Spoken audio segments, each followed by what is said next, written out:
the nurses were taking forever to attend to his father. And he went to shout at the nurses, and the nurses said to him, "You don't get special treatment here. If you want special treatment, go pay for it in a private hospital." And he says he was taken aback at that moment, and a voice said to him, "Because you have been living irresponsibly and not looking after your money, your father can die because you don't have money now." And that was a turning point for him to now change his life and build his business. And in your story, you talk about your grandfather having fallen ill after a couple of failed businesses that you had been in. But his illness now introduced you to a business that you ensured that you now make sure that it's succeeding. Even now, you're still in the business 6 years later. So that is yes, correct. Because when he fell ill, my vision and focus was to have an impact, a lasting impacting business that caters for a longer term vision, because this was a very dear problem to our household. It was very close, very emotional as well. So that took a toll to say it's do or die. And that's where the impact, when we found out that there's actually an impact we're having on our grandfather's health, you know what excitement that brought not only to myself, but the inner me.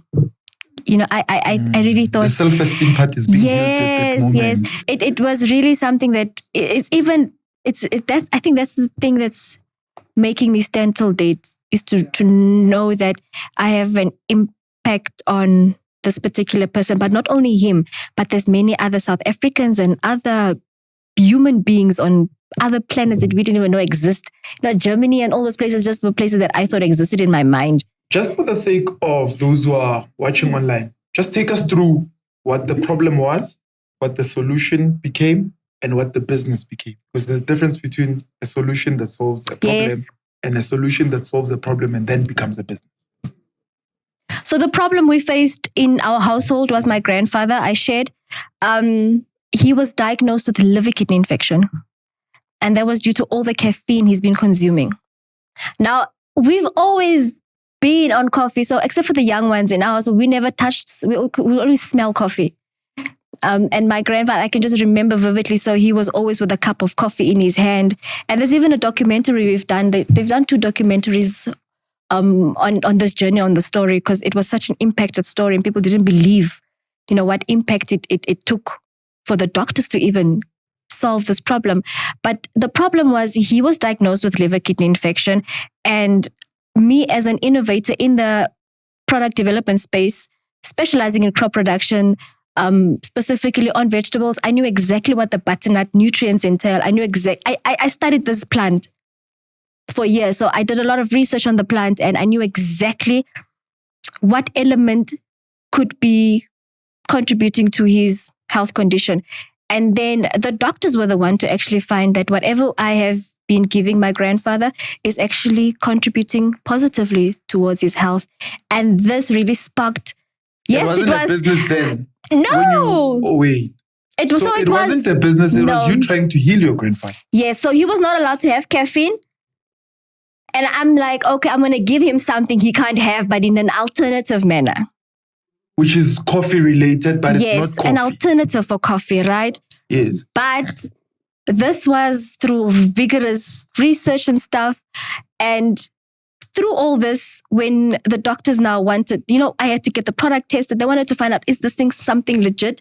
Or is it something that can affect him for his longer living? Like, doesn't make it worse? Yes, because I used him as a guinea pig.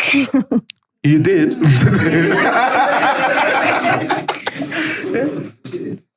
And he was a calculated risk. As entrepreneurs, we take a lot of risks, and it was a calculated risk that it's do or die. Do I have him for the longest of time? And when we found that it's actually contributing, the very next week, I told my cousins, we're doing a coffee drive in Hededal.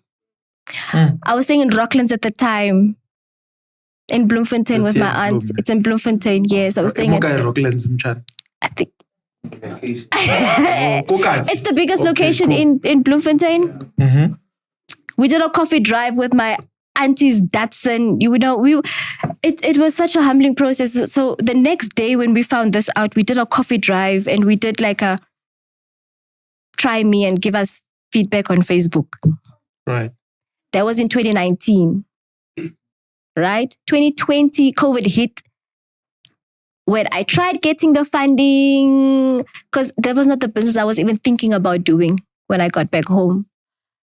Everything stopped. COVID came. We can't do anything now. Now we are stuck at home. We've got this great product with my grandfather. So we've sold a solution for him. But now, how do we go forward as a business?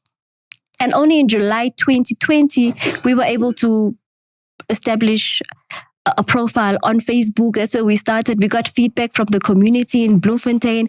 And then the next week, an ex-colleague worker, I was doing some internship at some point in time. And then they were like, we have a fund. There's a grant fund at this particular government industry. Can you apply for funding to see how we can take the product further? That's an ex-colleague. It's an ex-colleague. Yeah, I was an intern. From one of the businesses? No, definitely not. I was, no. Yeah.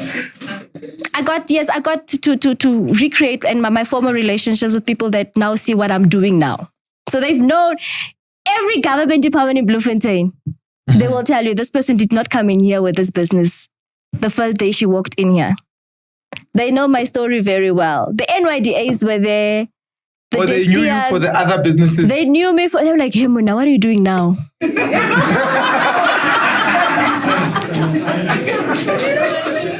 date, Sida, even now we've known this person for years.